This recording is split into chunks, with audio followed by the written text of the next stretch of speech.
चढवून घ्या. आणि म्हणून हे कथेमध्ये, कृष्ण कथेमध्ये असे आम्ही भजन घेत असतो की संपूर्ण जग, संपूर्ण आपण त्यामध्ये मग्न झालं पाहिजे आणि भक्तीची नशा आपण चढवून घेतली पाहिजे. आणि म्हणून मीराबाईनी भक्तीची नशा तिला चढली की कृष्ण भगवंताला तिने प्राप्त केलं. विष प्याला, विष प्राशन केली, परंतु ती अमर झाली. कशामुळे?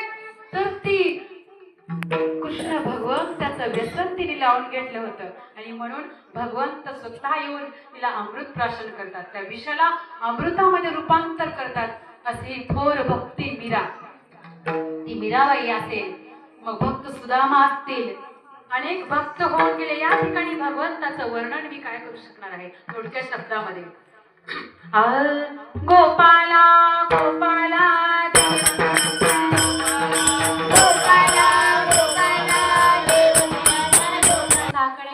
आपल्या जीवाचं संकट जे आहे ते कोण निवारण करणार आहे? पहा, दुःखामध्ये कुणी साथ देत नाही.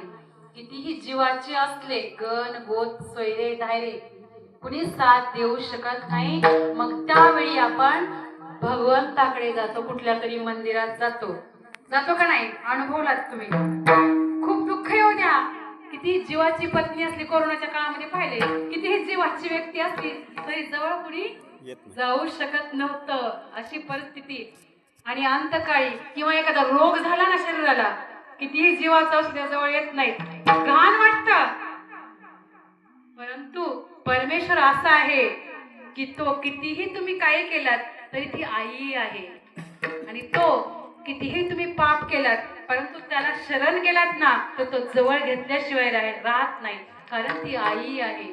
जसं एखादी आई आपल्या बाळाने कितीही दोष केले, कितीही अवगुण केले, कितीही अत्याचार केले तरी माझा मुलगा तसं करू शकत नाही.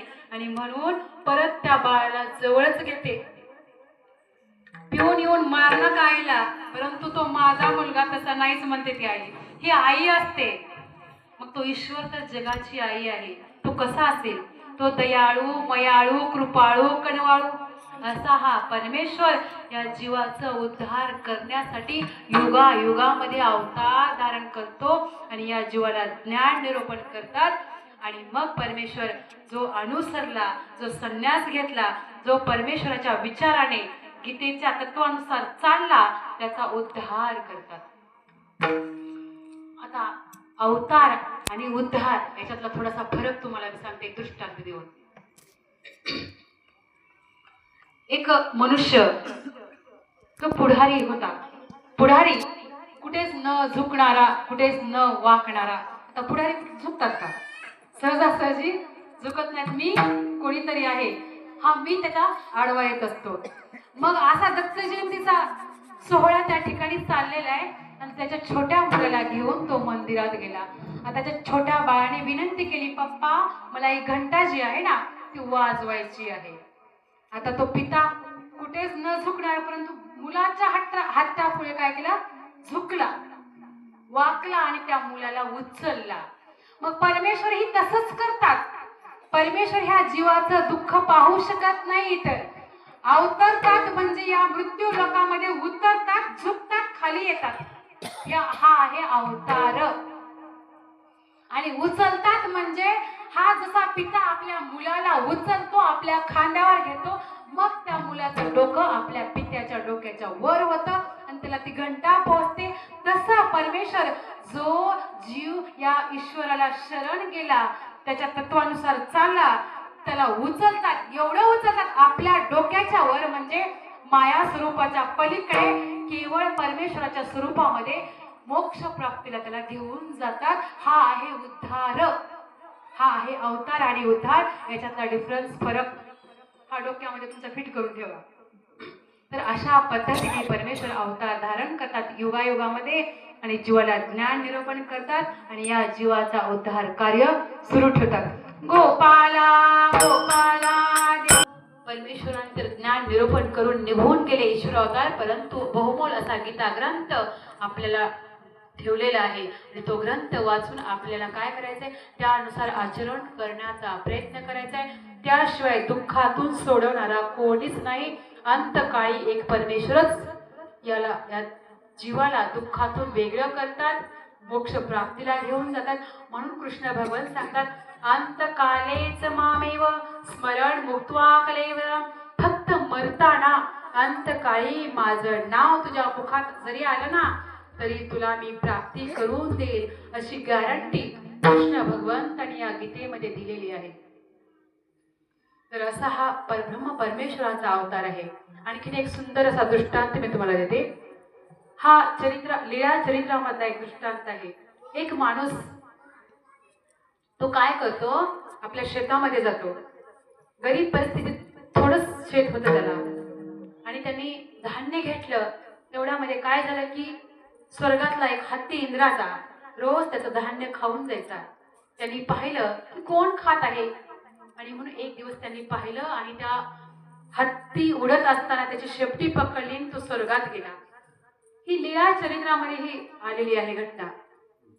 तो वरती गेला, इंद्र दरबार भरलेला आहे.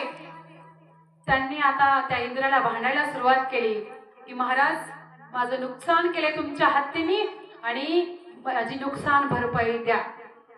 आता इंद्र म्हणायला लागले, ठीक आहे, तुझं जे काय आहे ते घेऊन जा. त्यांनी धोतर जे आहे ते पसरवलं आणि त्याच्यावरती सोनं त्या द्रव्य मुद्रा घेतल्या, गाठोडं बांधलं आणि तो त्या हत्तीला धरून खाली आला. आता ही वार्ता त्याच्या पत्नीला कळाली, सर्व गावात कळाली. त्या पत्नीनं दुसऱ्या मैत्रिणीला सांगितली, तिनं तिला असं संपूर्ण गावात वार्ता पसरली आणि संपूर्ण गाव तिथं जमलं. ते म्हणले, एवढा एका दिवसामध्ये तू श्रीमंत झालास, उपाय आम्हाला सांग ना. असं काय उपाय आहे? आता त्यांनी काय सांगावं, त्यांनी खरं कुठे सांगितलं. तो म्हणायला लागला की स्वर्गात कापसाचा भाव खूप आहे, कापसाचा भाव, आम्ही कापूस विकून आलो. मग सर्व गाव जमलं, चल म्हणले आम्हाला घेऊन चल. मग हत्ती आला, या म्हाताऱ्याने त्या हत्तीचं शेपूट पकडलं, त्याचा पाय एका म्हातारीने पकडला, त्याचा पाय दुसऱ्याने, असे परत संपूर्ण गावाची रांगच्या राग आकाशात उडायला लागली. गेली आकाश मार्ग हत्ती उडायला लागला की सर्व रांगच्या रांग. तुम्ही जाता का नाही? एखादी सुविधा जर पंचायत मध्ये आली तर रांगच्या रांग लागते डॉक्युमेंट घेऊन. कुठलीही सुविधा येऊ द्या, आम्ही सोडतो का? तसं त्यांनी सोडलं नाही, ते गेले स्वर्गात. आता एक म्हातारी त्या बाबाचा पाय पकडला होता. ती म्हणायला लागली, अरे दादा, आणि कापसाचा भाव स्वर्गामध्ये काय मला सांग ना. तो म्हणाला, गप्प बस, नाही तर माझा हात सुटला तर सर्वच खाली जाऊ. ती कुठे गप्प बसते?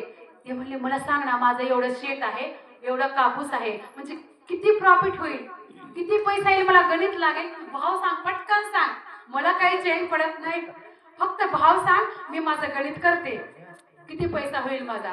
तो म्हणाला, गप्प बस, थोडं जवळ आलेलं, थोडं शांत बस. त्याला राग आला आणि त्याने हात सोडला. एवढा भाव आहे म्हणल्यानंतर सर्व रांगच्या रांग खाली पडली. कुणाचा हात गेला, कुणाचा पाय गेला, कुणाचा डोळा गेला. अशी परिस्थिती झाली. कशामुळे झाली? मोहामुळे. कशामुळे झाली? मोहामुळे. मोहामुळे अशी परिस्थिती आपली होते. प्रपंचामध्ये मोहामध्ये आपण काय करतो,